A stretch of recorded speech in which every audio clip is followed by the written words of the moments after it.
हाँ, तो वो एससी वर्मा के सोल्यूशन में आप लोगों का स्वागत है। पहले भी हम लोगों ने डिस्कस किया था, अभी भी हम लोग कर रहे हैं। पहले रे ऑप्टिक्स का किया था, अभी इलेक्ट्रोस्टैटिक्स के एससी वर्मा सोल्यूशन की हम लोग बात करेंगे। पहले हम लोग एग्जांपल्स देखेंगे, उसके बाद एक्सरसाइज पे आएंगे। पहले एग्जांपल को डील कर लेते हैं जो इम्पोर्टेंट है। पूरा एग्जांपल भी डील करना हमारे लिए बहुत ज़्यादा हुआ, क्योंकि नंबर ऑफ एग्जांपल्स बहुत ज़्यादा इसमें दिए होते हैं, तो इसलिए पूरे एग्जांपल्स नहीं, कुछ सिलेक्टेड जिसकी जरूरत अपने को पड़ सकती है कंसेप्ट को यूज करने में, वो एग्जांपल्स पहले हम लोग देखेंगे। ठीक है, तो पहले हम लोग बात करते हैं एग्जांपल नंबर 2 की। फर्स्ट वाला एग्जांपल बिल्कुल नॉर्मल है, इसलिए हम लोग पहले 2 की बात करते हैं। एग्जांपल नंबर 2 में आप ऊपर देखो, क्वेश्चन दिख रहा होगा, 2 particles A and B having the charge of 8 × 10⁻⁶ coulomb and -2 × 10⁻⁶ respectively are held fixed with the separation 20 cm. Where should the third charged particle be placed so that it does not experience a net electric force? बोला कि third charge particle को हम लोग कहाँ पे place करें जिससे कि वो कोई भी फोर्स एक्सपीरियंस ना करे। तो सबसे पहले आप चार्जेस की बात करो। Q1 चार्ज का मैग्नीट्यूड हमारे पास अवेलेबल है 8 × 10⁻⁶ कूलम, और Q2 जो हमारे पास अवेलेबल है वो -2 × 10⁻⁶ कूलम। तो हम लोग को ये थर्ड चार्ज पार्टिकल की लोकेशन पूछना चाह रहा है कि where should be placed third charge particle so that net force acting on the system is equal to 0। ठीक है, तो थर्ड चार्ज पार्टिकल की मैं लोकेशन को जरा सर्च करके देखता हूँ। सबसे फर्स्ट मैंने कुछ एज्यूम किया, capital Q charge placed at the point of C, ये A ये B। यहाँ पे अगर मैं एक पॉजिटिव चार्ज प्लेस करता हूँ तो ये पॉजिटिव इसको क्या करेगा भाई, रिपेल करेगा। ठीक है, सेकेंड चार्ज पार्टिकल क्या है, नेगेटिव। पॉजिटिव और नेगेटिव दूसरे क्या करेंगे, अट्रैक्ट करेंगे। दैट मींस ये F1 और F2 की डायरेक्शन क्या है बेटा, सेम है। अगर F2 और F1 की डायरेक्शन सेम है तो क्या आप बोल सकते हो कि नेट फोर्स 0 होने की कोई पॉसिबिलिटी है? नहीं। नेट फोर्स 0 तब हो सकता है जबकि दोनों फोर्सेस की डायरेक्शन क्या हो, अपोजिट हो, तभी नेट फोर्स 0 हो सकता है। अब मैंने ये लोकेशन पे तो मेरा ऑप्शन फेल हो गया। दैट मींस यहाँ पे पॉसिबिलिटीज नहीं है कि मैं चार्ज को प्लेस कर सकता हूँ और नेट फोर्स की वैल्यू को 0 कैलकुलेट कर सकता हूँ। तो मैं रखूंगा C पॉइंट यहाँ पे कोई कैपिटल Q चार्ज रखा। ये पॉजिटिव क्या करेगा बेटा, रिपल करेगा। ये नेगेटिव और ये पॉजिटिव क्या करेगा, अट्रैक्ट करेगा। That means F of AC की डायरेक्शन ये, F ऑफ BC की डायरेक्शन मींस ऐसी कोई पॉसिबिलिटी हो रही है यहाँ पे जिसमें कि नेट फोर्स 0 हो सकता है, लेकिन हो सकता है फिर भी अपने को एक पॉइंट और चेक करना। जरा देखो आप, ये सेपरेशन कुछ हम लोगों ने x एज्यूम किया। ये चार्ज पार्टिकल का मैग्नीट्यूड कितना है, 8, और इसका मैग्नीट्यूड कितना है बेटा, 2। जो छोटा मैग्नीट्यूड है, जो स्मॉल मैग्नीट्यूड है, उसकी डिस्टेंस C पॉइंट से बहुत ज्यादा है, और जो 8 का मैग्नीट्यूड है उसकी डिस्टेंस बहुत पास है। तो क्या पॉसिबिलिटीज है कि F of AC is equal to F of BC हो जाए? बिल्कुल नहीं है, क्योंकि इसका मैग्नीट्यूड बहुत बड़ा है और इसके नियरेस्ट रखा हुआ है चार्ज। इसका मैग्नीट्यूड स्मॉल है बट ये बहुत दूर रखा हुआ है। दैट मींस इधर भी कोई ऐसी पॉसिबिलिटीज नहीं है जहां पे कि आप चार्ज पार्टिकल को रख के नेट फोर्स 0 कर सकते हो। अब लास्ट पॉइंट बचा हमारे पास इधर, इस पॉइंट पे आपने चार्ज पार्टिकल को फिर से प्लेस किया। ये नेगेटिव और ये पॉजिटिव क्या करेगा, अट्रैक्ट करेगा। ये पॉजिटिव और ये पॉजिटिव ये क्या करेगा, रिपल करेगा।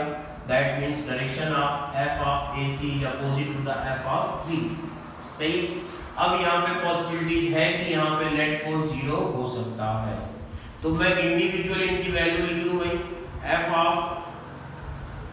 Of AC is equal to K Q1 Q2 upon AC का सेपरेशन कितना बेटा, AC की वैल्यू हम लोग बता सकते हैं 20 + x का होल स्क्वायर। और वही बात करूं मैं F ऑफ BC की, तो F ऑफ BC, B और C, तो यहाँ पे K कांस्टेंट, नेमिंग चेंज कर देता हूं जिससे आपको कोई कंफ्यूजन ना हो, QA QC, यहाँ पे QB QC upon x square. अब इन दोनों का मैग्नीट्यूड इक्वल डायरेक्शन अपोजिट, तो नेट फोर्स 0 हम लोग कर सकते हैं। ये आप यूज करोगे F of Q of A Q of C 20 plus X square का होल स्क्वायर के Q B Q C upon x square cancel out हो गया, सी सी कैंसिल आउट हो जाएगा भाई, बचेगा क्या अपने पास Q A upon 20 plus x is equal to Q B upon x square. Q A की वैल्यू हमारे पास कितनी थी बेटा 8 इंटू 10⁻⁶ और ये हो गया आपके पास 20 प्लस एक्स का होल स्क्वायर और ये हो गया आपके पास 2 इंटू 10⁻⁶ अपॉन एक्स स्क्वायर। ये कैंसिल आउट हो गया, ये कैंसिल आउट हो गया, क्या बचा यहाँ पे बेटा 4, तो 4 डिवाइडेड बाई 20 प्लस एक्स का whole square 1 upon x square, तो ये आपके पास आ गया 2 upon 20 plus x is equal to 1 by X, cross multiply कर दो तो 2x is equal to 20 plus X, rearrange करोगे आप तो आपके पास आ जाएगा x is equal to 20 centimetre. That means क्या होगा कि जो ये वैल्यू होगी सेपरेशन कितना होगा, बी पॉइंट से डिस्टेंस हो गई 20 सेंटीमीटर। अगर यहाँ से 20 सेंटीमीटर के सेपरेशन पे आप कोई ऑब्जेक्ट प्लेस करते हो, कोई चार्ज प्लेस कर रहे हो, तो उसकी नेट फोर्स की वैल्यू हमारे पास क्या हो जाएगी बेटा 0। ठीक है, ये तो बात हुई लोकेशन की। अभी हमको मैग्नीट्यूड ऑफ चार्ज नहीं निकला है, तो मैग्नीट्यूड ऑफ चार्ज निकालने के लिए क्या करना होगा, आपने जो एफ ऑफ AC लिखा है वो तो समझ में आ रहा है, एफ ऑफ BC भी आपने लिखा था वो भी समझ में आ रहा है, अपॉन एक्स स्क्वायर इंटू के। अब इसमें नेट फोर्स 0 चाहिए। नेट फोर्स 0 का मतलब ये हुआ कि ये दोनों भी एक दूसरे पे जो फोर्स लगा रहे हैं उसका भी मैग्नीट्यूड क्या आना चाहिए 0। दैट मींस अभी हम लोगों ने जो चेक किया वो C पे फोर्सेस थे, इसने C पे लगाया, इसने C पे लगाया, लेकिन C भी तो इन पे लगाएगा सब पे फोर्स। तो अब इसका मतलब ये हुआ कि जितना मैग्नीट्यूड Q1 Q2 के बिटवीन में होगा तभी तो नेट फोर्स 0 होगा ना। दैट मींस कि अगर आप चेक करते हो A और B के बिटवीन का फोर्स तो आपके पास आ जाएगा QA QB अपॉन 20 का होल स्क्वायर, 20 सेंटीमीटर है तो आंसर भी सेंटीमीटर के फॉर्म में आएगा। अब इनको आप क्या कर सकते हो, तीनों इक्वेशन आपके पास दिख रही है। नेट फोर्स अगर 0 करना है तो इसने जितना इसके ऊपर लगाया C भी B के ऊपर लगाएगा, इसने जितना फोर्स इसके ऊपर लगाया ये भी इसके ऊपर उतना ही लगाएगा। दैट मींस कि नेट फोर्स अगर आपको 0 करना है तो किसी भी गेट को इक्वल कर दो, एफ ऑफ AB। इस चार्ज की अगर मैं बात करूं तो इस पे कौन कौन से फोर्सेस लग रहे होंगे, A B पे लगाया होगा और C भी B पे लगाएगा। दैट मींस ये अब इनकी वैल्यू वापस प्लेस कर दो आप, एफ ऑफ AB आपके पास आ गया K QA QB अपॉन 20 का whole square, F of CB की वैल्यू हम BC या CB एक ही बात हुआ तो K of QB QC upon x square. x की वैल्यू आपके पास अवेलेबल है, x की वैल्यू आपके पास अवेलेबल है तो वहां से आप क्या कर सकते हो भाई 20 सेंटीमीटर की वैल्यू प्लेस कर सकते हो। क्या जो कुछ कैंसिल आउट हो रहा है उसको कैंसिल आउट कर दो। ये आ गया आपके पास QA QB 20 का whole square QB QC upon x square. अब देखो क्या क्या कुछ कैंसिल होने लायक है क्या, B भी कैंसिल आउट हो जाएगा। हमारे पास x की वैल्यू आ चुकी है, A हमारे पास कितना बेटा 8 इंटू 10⁻⁶, 20 का square 400 is equal to C हम लोगों को फाइंड आउट करना है, x भी हमारे पास आ चुका है 20 का स्क्वायर। दैट मींस ये भी कैंसिल आउट हो जाएगा तो Q is equal to 8 into 10⁻⁶ coulomb. तो अगर आप चार्ज रखते हो और उसकी लोकेशन आप उस पॉइंट पे रखते हो तो आपके पास वैल्यू क्या देगा वो कि net force acting on the system is equal to 0। सही, ये तो बात हो गई हमारे पास किसकी कि ये क्वेश्चन नंबर 2 था, मींस एग्जांपल नंबर 2 था जिसको हम लोगों ने सॉल्व किया। इसमें कुछ एग्जांपल्स हैं जो बहुत ही अच्छे हैं, कुछ सिंपल भी हैं, लेकिन कंसेप्चुअली आपने देखा कि इसमें 3 पॉइंट पे हम लोगों ने चेक किया तब मालूम चला कि हम लोग इस क्वेश्चन पे क्या क्या काम कर सकते हैं। इसमें जो मिस्टेक होती है वो ये थर्ड वाली इक्वेशन की बेसिकली होती है, थर्ड इक्वेशन जो सबसे लास्ट में हम लोगों ने बनाया। इसके बाद एग्जांपल नंबर 5 की बात करते हैं। एग्जांपल नंबर 5th एग्जांपल जरा एक बार पढ़ के देख लो क्या कह रहा है। Charge q is to be divided into objects. What should be the value of charge on the object so that force between the objects can be maximum? एक कैपिटल Q का चार्ज हमारे पास अवेलेबल है और इसको इन्होंने 2 parts में divide किया। 2 पार्ट्स में डिवाइड किया, दैट मींस A और B। तो इनका मीनिंग ये पूछना चाह रहे हैं कि कितने पार्ट में डिवाइड करें जिससे कि उनके बिटवीन का जो फोर्स हो मैक्सिमम। तो मैं कुछ एज्यूम कर लेता हूँ कि स्मॉल q का चार्ज अपन ने इससे ब्रेक कर लिया, तो बचा हुआ कितना होगा ये। अब इनके बिटवीन के फोर्सेस की अगर मैं बात करूं तो फोर्स हमारे पास क्या आएगा बेटा, q into Q minus Q upon distance इनके बिटवीन का दे रखा होगा इन्होंने। सेपरेशन तो फिक्स ही रहेगा, उसमें तो कोई दिक्कत है नहीं, d2 ऐसा एज्यूम किया। अब प्रॉब्लम यहाँ पे ये नहीं है, प्रॉब्लम ये है कि कितना डिवीजन में हमारे पास आना चाहिए। ये कुछ ऐसी वैल्यू है। अब हमको चाहिए क्या, मैक्सिमम फोर्स चाहिए। अगर मैक्सिमम फोर्स की वैल्यू कैलकुलेट करनी है तो इसका मतलब क्या होगा, f ऑफ मैक्स कराने के लिए मैंने इसको एक बार डिफरेंशिएट कर दिया d of f upon dq, मतलब q के रिस्पेक्ट में मैंने डिफरेंशिएट करके एक बार इसको इक्वल टू 0 रख दिया। सही है। For maximum force df upon dq is equal to 0। तो इसको अगर एक बार आप डिफरेंशिएट करोगे तो आपके पास जो वैल्यू आएगी बेटा क्या आ जाएगी, d upon dq। k constant है, d कांस्टेंट है, कोई फर्क नहीं पड़ने वाला, केवल जो वेरिएबल है वो ये। इसको डिफरेंशिएट करोगे तो ये q का डिफरेंशिएशन 1 हो गया। अब ये हो जाएगा हमारे पास 2q इज इक्वल टू 0। तो q इज इक्वल टू क्या हो जाएगा बेटा, q बाई 2। दैट मींस कि इनको अगर हाफ हाफ पार्ट में आप ब्रेक करते हो दोनों चार्जेस, तो इसका मतलब क्या होगा कि वो मैक्सिमम फोर्स अप्लाई करेंगे एक दूसरे के ऊपर। अगर डिवीजन आप q/4 और अलग चार्ज ले करोगे तो उस केस में मैक्सिमम वहां पे फोर्स की वैल्यू नहीं हो पाएगी। ठीक है, तो ये तो बात हुई हमारे पास एक एग्जांपल नंबर 5 की, जिसको हम लोगों ने देखा। इसी के नीचे एग्जांपल नंबर 6 है। एग्जांपल नंबर 6, अब उसको देखो। 6 वाले में थोड़ी सी मैकेनिक्स भी लगा रहा हूं। मैकेनिक्स लगाने का सेंस क्या हुआ कि बोला क्या जा रहा है, कुछ चार्जेज है, कुछ ऑब्जेक्ट्स हैं जिनको आपने एक प्लेस पे रख दिया है, सरफेस पे रख दिया, प्लेन सरफेस पे, और मास दिया हुआ होगा 2 particles, each of the mass something दिया हुआ है आपके पास 5 ग्राम। ये भी हमारे पास 5 ग्राम है। और इनका कहना ऐसा है कि दोनों के ऊपर चार्जेस भी हैं। चार्जेस की वैल्यू है 1 × 10⁻⁻7 कूलम। दोनों पे चार्ज इक्वल है, 1 × 10⁻⁻7 कूलम। अब इसके बाद क्या कहना चाह रहे हैं, सेपरेशन दे रखा है 10 सेंटीमीटर। इनके बिटवीन का जो सेपरेशन है वो 10 सेंटीमीटर, बराबर। अब क्या चाहते हैं ये, the coefficient friction between the particles and the table is same, find the value of coefficient. Equilibrium में है पूरा, लिमिटिंग इक्विलिब्रियम है, मतलब लिमिटिंग फ्रिक्शन फोर्स यहां पे एक्ट कर रहा है, तो बोल रहे हैं कि फ्रिक्शन कोफिशिएंट की वैल्यू क्या होगी।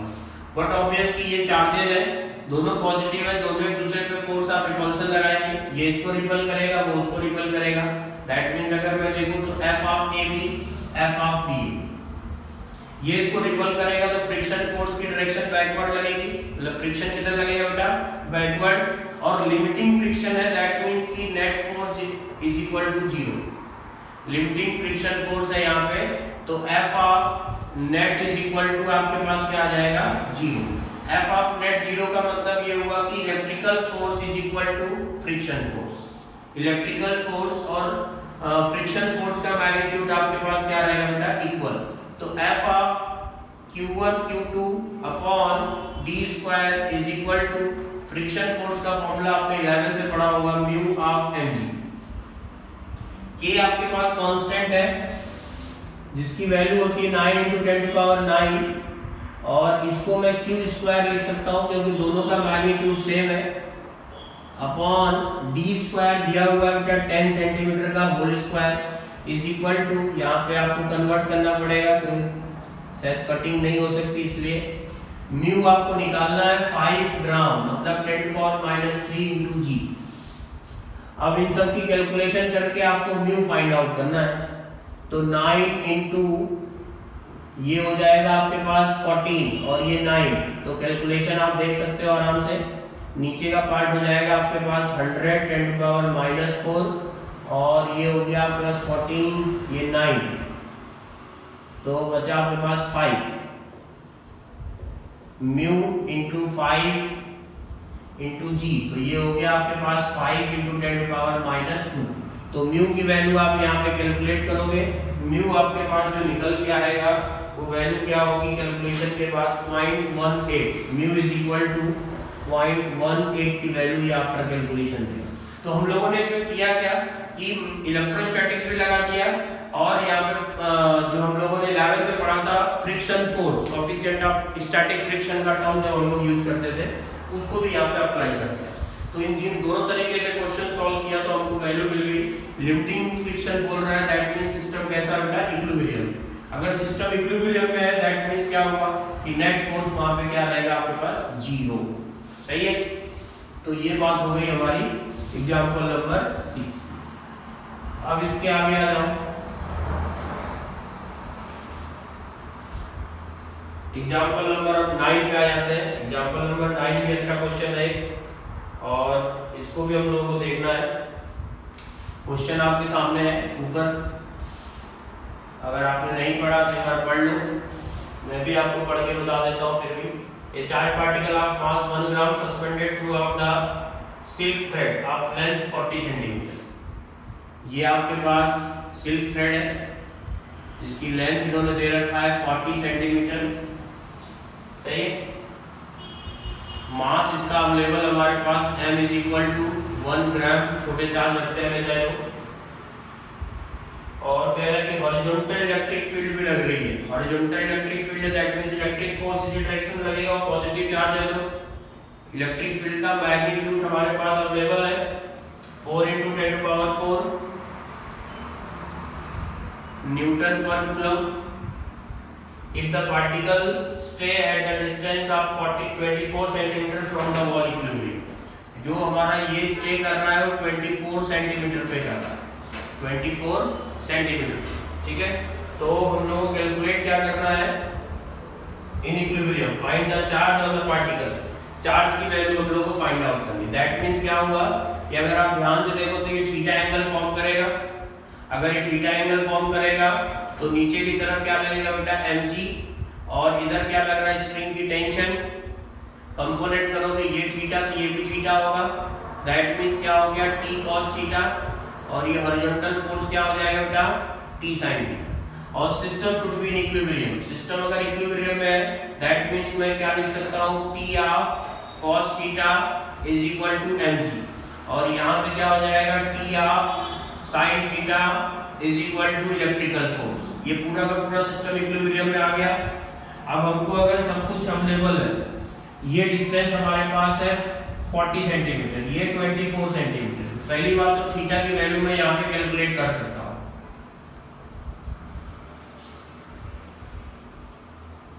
Sign theta is equal to क्या हो जाएगा भाई 24 सेंटीमीटर अपॉन 40 सेंटीमीटर। तो अगर आप इसको डिवाइड करोगे ये आ जाएगा आपके पास 6, ये हो जाएगा, तो sin theta is equal to बहुत परफेक्ट कॉम्बिनेशन आ रहा 3/5। अगर sin थीटा की वैल्यू ये आ रही है, इन दोनों को मैं डिवाइड कर दूं दोनों इक्वेशन को, तो क्या हो जाएगा बेटा tan theta is equal to Fe upon mg। That means tan theta की वैल्यू भी यहां से हम लोग कैलकुलेट कर सकते हैं। tan थीटा हो जाएगा हमारे पास, Fe की वैल्यू भी लिख लेता हूं, Fe इज इक्वल टू क्या हो जाएगा बेटा Q into E। Direct force लगा सकते हैं। मास आपके पास अवेलेबल है 1 ग्राम, 1 × 10⁻³ इंटू जी की वैल्यू 10, तो ये हो गया हमारे पास 1037 हो जाएगा ये, या सीधे आप ट्रायंगल से वैल्यू भी डाल दोगे तो भी कोई प्रॉब्लम नहीं है, 3/4। और Q हमारे पास कितना बेटा Q is equal to charge ही हम लोगों को फाइंड आउट करना है। इलेक्ट्रिक फील्ड की वैल्यू 4 × 10⁴ अपॉन हमारे पास मैग्नीट्यूड ऑफ mg। तो यहाँ से इसको कैलकुलेट करोगे तो बचेगा क्या, केवल 10⁻²। अब यहाँ से Q की वैल्यू हम लोग कैलकुलेट कर सकते हैं क्या, 3 × 10⁻² अपॉन 16 10⁴। अब यहाँ से आप कैलकुलेशन करोगे तो आपको चार्ज मिल जाएगा in the form of coulomb. सही है। तो ये एग्जांपल था हमारा 9। ऐसे ही अच्छे एग्जांपल आते रहेंगे और उस पे अपन लोग काम करते रहेंगे। ठीक है, ओके, थैंक यू। हाँ भाई, तो नेक्स्ट हम लोग एग्जांपल देखना चाह रहे हैं 10। वो एज लाइक 9th है, लेकिन इसमें थोड़ा ज्योमेट्री का यूज ज्यादा हुआ होगा। ज्योमेट्री का यूज कैसा हुआ इसमें कि आपको कुछ प्रॉपर्टी 10th की जो आपने पढ़ी होगी वो पता होनी चाहिए। 10th की प्रॉपर्टी कैसी होती थी, आइसोसेलेस ट्रायंगल की प्रॉपर्टी हम लोग फॉर्म करते थे, उसी प्रॉपर्टी का यूज यहाँ पे होगा। ठीक है, इसमें क्वेश्चन देखो आपको ऊपर दिख रहा होगा, चार्ज पार्टिकल दे रखा है और चार्ज पार्टिकल को किसी इलेक्ट्रिकल फोर्स के साथ मूव कराया जा रहा है। 30 सेंटीमीटर ये लेंथ है, 30 सेंटीमीटर का थ्रेड है, इस पर्टिकुलर पॉइंट से यहाँ पे हैंग किया गया है। तो इलेक्ट्रिकल फोर्स की जो डायरेक्शन होगी, बेसिकली फोर्स कैसी क्वांटिटी होती है बेटा, इलेक्ट्रिकल फोर्स वेक्टर क्वांटिटी होती है, सो दैट उसी के अलोंग एक फोर्स एक्ट करेगा उसके ऊपर, बराबर। ये हमारे पास थीटा, ये हमारे पास एक्स, ये हमारे पास एक्स एज्यूम इसलिए किया क्योंकि आप ट्रायंगल को अगर ध्यान से देखोगे ओ ए बी, इस triangle of O A B में दो साइडों की लेंथ सेम है, और अगर दो साइडों की लेंथ सेम है तो इसका मतलब इसको मैं आइसोसेलेस ट्रायंगल की प्रॉपर्टी बोल सकता हूं। अगर आइसोसेलेस ट्रायंगल की प्रॉपर्टी है दैट मींस कि ये दोनों एंगल भी आपस में क्या होंगे, इक्वल। अगर ये दोनों एंगल आपस में इक्वल होंगे तो 2x + θ = 180, सो दैट x = आपके पास क्या आ जाएगा, 90 - θ/2। ये हो गई एक एंगल का साइड। अब अगर एंगल मेरे पास अवेलेबल हो गया, ये स्प्रिंग की जिस पे टेंशन T लग रही है, मैं स्प्रिंग के परपेंडिकुलर एक लाइन और ड्रॉ कर देता हूं जो कि 90 डिग्री का एंगल फॉर्म कर रही होगी, किसके साथ, इस टेंशन ऑफ स्प्रिंग के साथ, बराबर। अगर ये 90 डिग्री का एंगल फॉर्म कर रही है और ये x की वैल्यूज हमारे पास अवेलेबल हो गई जो कि 90 - θ/2 है, तो क्या ये एंगल भी हम लोग फाइंड आउट कर सकते हैं क्या। इसको अगर आप देखोगे तो इसका स्ट्रिंग को बैक करोगे तो आपको इधर कहीं लेके जाएगा बैकवर्ड। ये अल्टरनेट एंगल से आप देखो तो ये आपके पास आ जाएगा, टोटल एंगल 90 है और ये हमारे पास 90 - θ/2, तो आप अल्टरनेट एंगल लगा के देख लो, ये θ/2 आ जाएगा। ये θ/2 तो ये भी हमारे पास क्या होगा बेटा, θ/2। अब FE का एक कंपोनेंट मैंने कर दिया FE ऑफ cos θ/2 और सेकंड कंपोनेंट मेरे पास आ गया FE of sin θ/2। Same property आप यहाँ पे देखो, अगर ये 90 डिग्री का एंगल यहाँ से फॉर्म कर रहा है और ये हमारे पास थीटा है, तो ये एंगल भी आपके पास आ जाएगा 90 - θ। ज्योमेट्री लगा के देखो, ये हमारे पास परपेंडिकुलर लाइन ड्रॉ किया आपने, ये लाइन जो है परपेंडिकुलर हो गई ना। अगर ये परपेंडिकुलर हो गई दैट मींस दोनों लाइन पैरेलल हो गई, तो ये वर्टिकल के साथ थीटा है तो ये थीटा आ जाएगा, तो 90 - θ, दैट मींस mg cos 90 - θ, और ये क्या हो जाएगा बेटा, mg sin 90 - θ। अब अगर ये नेट फोर्स 0 रखना चाह रहा है तो F net = 0 करके आप क्या बोल सकते हो, F net 0 means all forces are balance in position. सभी फोर्सेस को आप क्या कर रहे हो बेटा, बैलेंस कर रहे हो। अगर सभी फोर्सेस को आप बैलेंस कर रहे हो दैट मींस देखो आप क्या लिख रहा हूं, T = मैं आपको कांस्टेंट दे सकता हूं Fe sin θ/2 plus mg sin 90 - θ।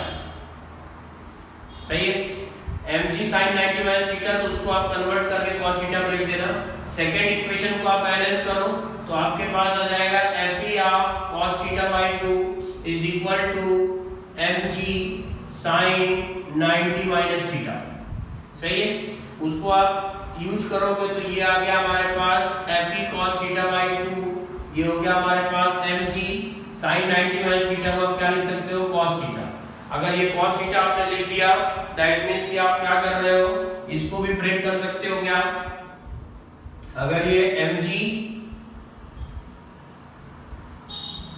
cos theta और mg sin थीटा बराबर, Fe को बैलेंस करने के लिए, सॉरी यहाँ पे थोड़ा सा चेंज करना है, Fe को बैलेंस करने के लिए यहाँ पे cos का टर्म आया था, तो अगर ये cos आया तो यहाँ पे क्या आएगा बेटा sin थीटा, अगर ये sin थीटा है यहाँ पे cos थीटा बाई 2 है तो इसको भी ब्रेक तो कर ही सकते हैं हम लोग, sin 2 थीटा की प्रॉपर्टी लगा सकते हैं, sin 2 थीटा की प्रॉपर्टी क्या मिलती है बेटा 2 sin theta into cos theta, तो यहाँ पे आप क्या लिख दोगे 2 half mg sin theta by 2 into cos theta by 2, देखो सही है क्या, इन दोनों की प्रॉपर्टी आप यूज कर सकते हो, आप जैसे यूज करोगे तो ये आ जाएगा आपके पास cos theta by 2 cancel out हो जाएगा, बचेगा कि आपके पास Fe is equal to 2 mg sin theta by 2, अब Fe की वैल्यू हमारे पास अवेलेबल हो गई in the form of 2 mg sin theta by 2, अब अगर Fe मेरे पास ये अवेलेबल है तो क्या मैं इसको फर्दर सॉल्व कर सकता हूँ, इसको फर्दर मैं सॉल्व करूंगा, डायग्राम कुछ टाइम के लिए मुझे हटाना पड़ेगा क्योंकि मेरे पास स्पेस की कमी है, डायग्राम की रिक्वायरमेंट अब ऐसे होगी भी नहीं क्योंकि जो मेन इक्वेशन हमको यहाँ चाहिए होती है वही इक्वेशन हमने फाइंड आउट कर लिया, और इसको निकालना क्या है वो देख लो आप, f की वैल्यू आपको लिखनी पड़ेगी, f लिखने के लिए हमारे पास क्या चाहिए कि इलेक्ट्रिकल फोर्स है, इलेक्ट्रिकल फोर्स की वैल्यू लिखने के लिए हमारे पास एक फॉर्मूला होता है K of QE, electric field की वैल्यू दे रखी थी क्या,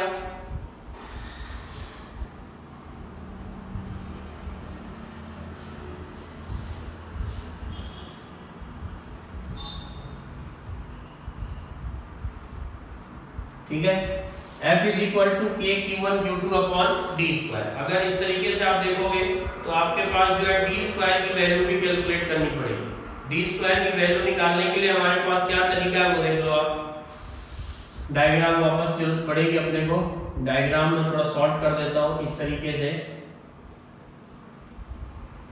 ये हमारे पास कोई A पॉइंट सही है, तो ये बेसिकली हमको इसकी डिस्टेंस चाहिए, ये डिस्टेंस हमारे पास अवेलेबल हो जाएगी किस तरीके से, ये हमारे पास थीटा था, ये लेंथ हमारे पास कितनी बेटा 30 सेंटीमीटर है, तो इसका भी कंपोनेंट का फॉर्मेट हम लोग ले सकते हैं क्या,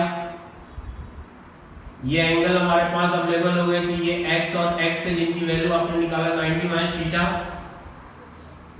बाकी ये आपके पास mg था डाउनवर्ड, ये स्ट्रिंग के अंदर टेंशन, सही है, Fe की वैल्यू हम लोग कैलकुलेट करनी है, अगर Fe की वैल्यू आप कैलकुलेट करना चाह रहे हो तो आपके पास फॉर्मूला अवेलेबल है, चार्जेस कितने दे रखे भाई, कह रहा है इन्होंने ए particle having the charge of 2 × 10⁷ coulomb fixed in vertical wall, charge को फिक्स कर दिया गया 30 सेंटीमीटर पे और दूसरे वाले को हैंग किया गया था और उसका चार्ज की वैल्यू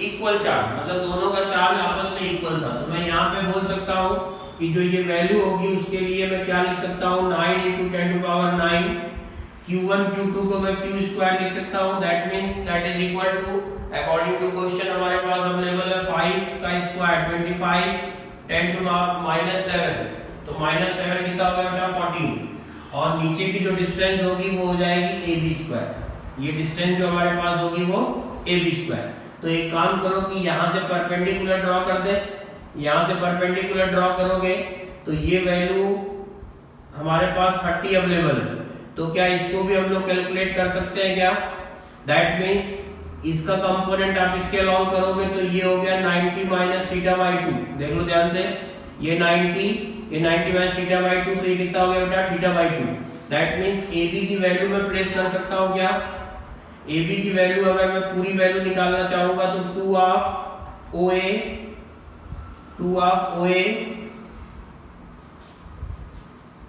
sin थीटा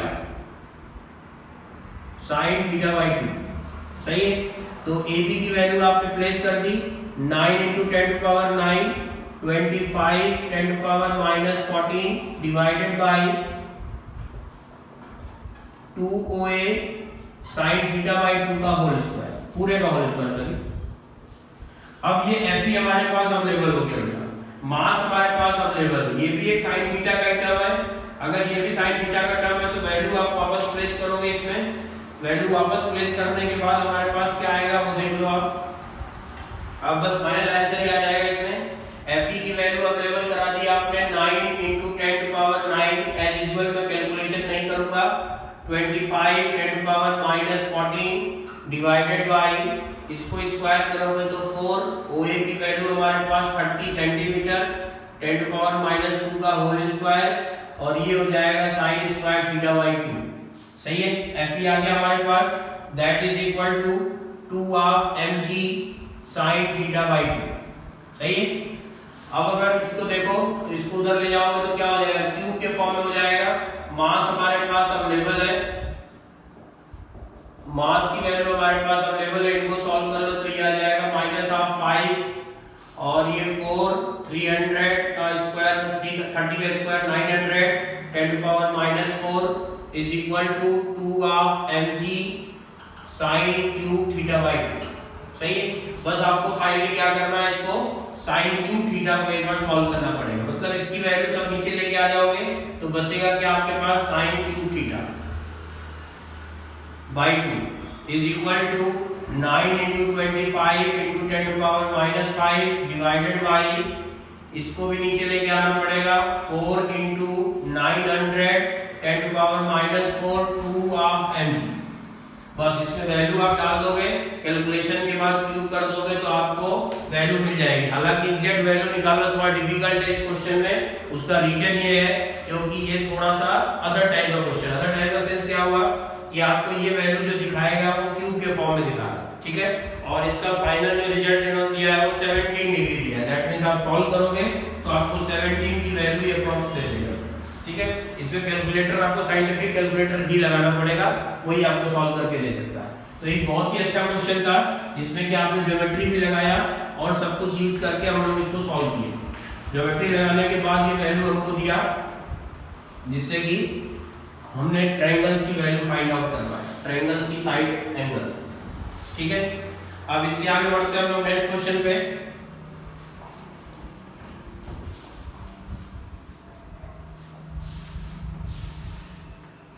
नेक्स्ट हमारे पास है क्वेश्चन नंबर 11।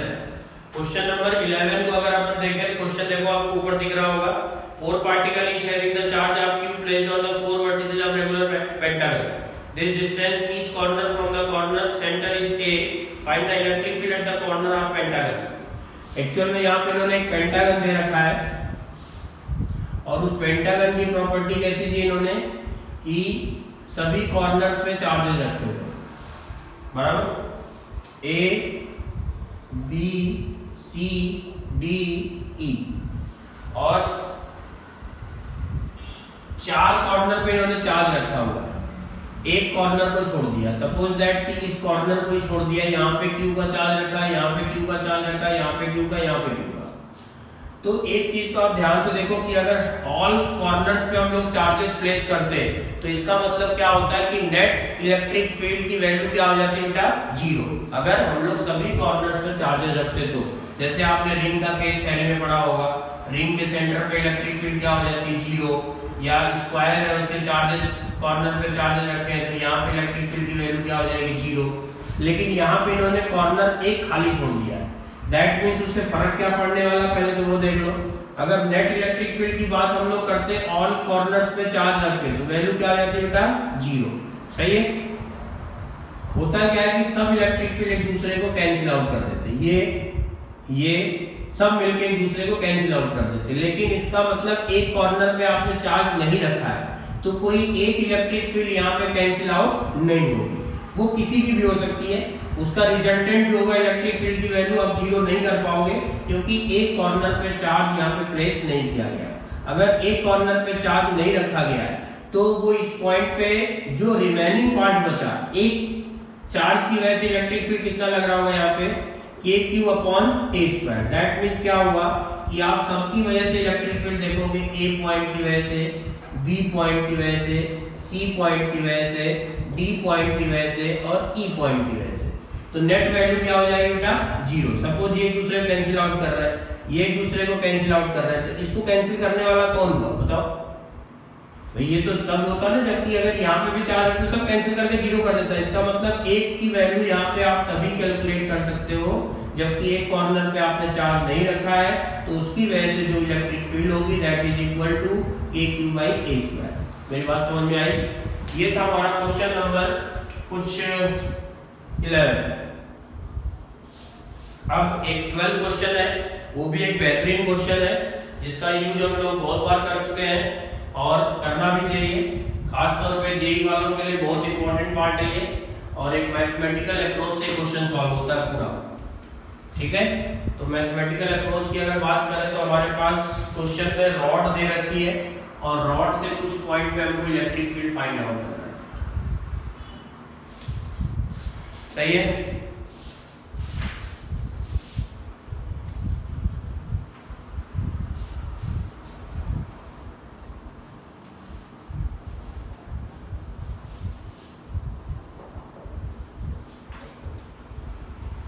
बराबर। अब इनका कहना यह है कि electric field at a point P perpendicular bisector of uniformly charge rod, the length of rod L और चार्ज ऑन Q डिस्ट्रीब्यूशन दे रखा है P फ्रॉम सेंटर A, उसकी डिस्टेंस भी इन्होंने दे रखी है। ये आपके पास रॉड है, इसके बाइसेक्टर पॉइंट से परपेंडिकुलर कोई P पॉइंट है जिसकी डिस्टेंस इन्होंने A दे रखा है। टोटल चार्ज जो इसके ऊपर डिस्ट्रीब्यूट किया गया प्लस का Q चार्ज है,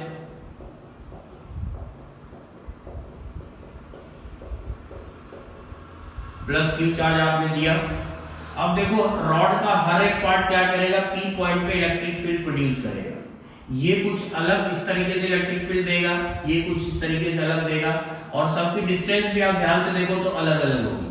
तो मैं इसमें क्या करूंगा कि एक कॉमन पॉइंट कोई जनरल डिस्टेंस उठा लूं जो कि यहाँ से x डिस्टेंस पर है, और इसकी वजह से अगर मैं इलेक्ट्रिक फील्ड देखता हूँ तो कुछ इलेक्ट्रिक फील्ड ये हो गई DE, छोटा सा पार्ट मैंने DQ लिया, उसकी वजह से इलेक्ट्रिक फील्ड जो मैंने पार्ट इधर लिया वही छोटा सा पार्ट मैंने इधर भी ले लिया x डिस्टेंस पे, तो ये भी इलेक्ट्रिक फील्ड देगा इसी तरीके से। अगर ये दोनों इलेक्ट्रिक फील्ड दे रहे हैं दैट मींस कि ये डिस्टेंस अगर मेरे पास x है और ये a है, तो यहाँ पे कुछ बात तो हम लोग कर ही सकते हैं थीटा बीटा की।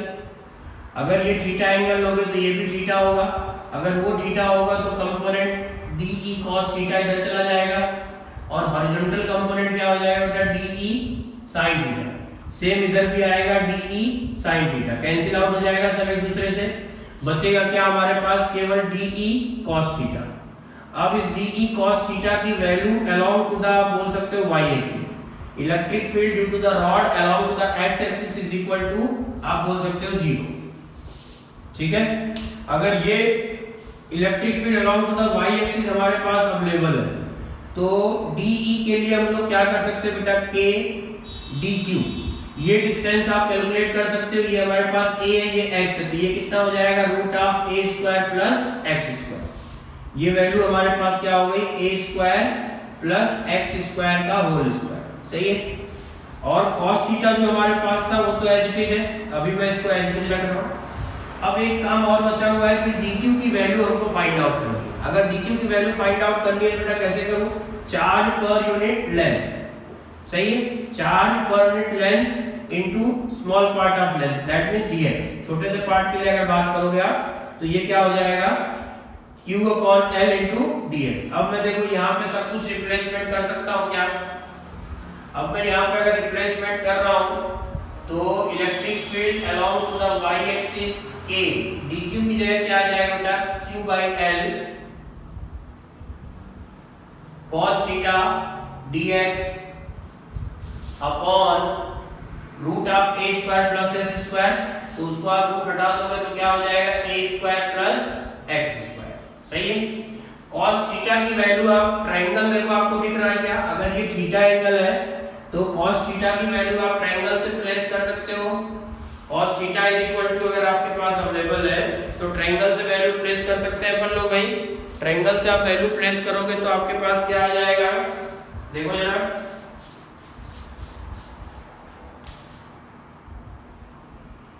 ये ट्रायंगल हमारे पास फॉर्म हुआ है भाई।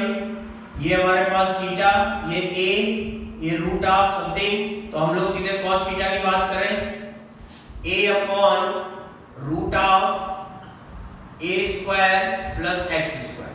देखो सही है, cos थीटा भी आप रख दो यहाँ पे, dy is equal to k q by l। अब इसमें आप वैल्यू प्लेस करोगे तो ये आ जाएगा a, ये a square plus x square, ये root of a square plus x square. That means मैं क्या लिख सकता हूँ बेटा, ऐसा कुछ, और ये हो गया मेरे पास dx। अब इसमें लिमिट लगा के अगर हम लोग इंटीग्रेट करते तो कोई प्रॉब्लम तो नहीं होगी किसी को। k q a upon l, ये सब कांस्टेंट है, इनको बाहर निकाल दो, बचा क्या हमारे पास 1 upon a square x square 3/2 dx। सही है, ये x ये dx। अब इसमें एक लिमिट का टर्म और देखना पड़ेगा, total length of the rod हमारे पास l थी, तो अब मैंने इसको 0,0 ले लिया है, तो ये l/2,0 लिख सकता हूँ, और ये माइनस l/2,0 लिख सकता हूँ भाइयों। तो अगर ऐसा कुछ है तो मैं लिमिट यहाँ पे माइनस l/2 से प्लस l/2 तक लगा दूँ, और माइनस l/2 से प्लस l/2 की मैंने लिमिट लगाई, और इसको अब मैंने इंटीग्रेट कर दिया। तो इंटीग्रेशन आपको थोड़ा सा पता होना चाहिए मैथमेटिक्स के अकॉर्डिंग। अगर इंटीग्रेट आप इसको करोगे तो आपके पास जो वैल्यू आएगी वो मैं डायरेक्ट आपको लिख के बता देता हूँ कि क्या क्या आपको यूज करना पड़ेगा। वही ट्रायंगल से x dx के फॉर्मेट में आप निकाल सकते हो। अगर l/2 के फॉर्म में आप जाओगे, इसको इंटीग्रेट करोगे तो इंटीग्रेशन के बाद जो वैल्यू देगा, माइनस l/2 से प्लस l/2 लिमिट है, तो पहले तो एक लिमिट की प्रॉपर्टी लगा दो, ये हो जाएगा 0 से l/2 और 2 से मल्टीप्लाई कर दो, ठीक है। और उसके बाद इसको इंटीग्रेट करोगे तो आपके पास जो रिजल्ट आएगा वो हमारे पास कैंसिल होगा के, जो फाइनल रिजल्ट आएगा मैं वो बताता हूँ। हालांकि आपके पास बुक में भी लिखा ही होगा, फिर भी मैं आपको बता देता हूँ कि क्या रिजल्ट आएगा। दोनों तरीके अलग अलग नहीं है, कोई यहाँ पे थीटा के फॉर्म में इंटीग्रेट करेगा, कोई एक्स के फॉर्म में करेगा।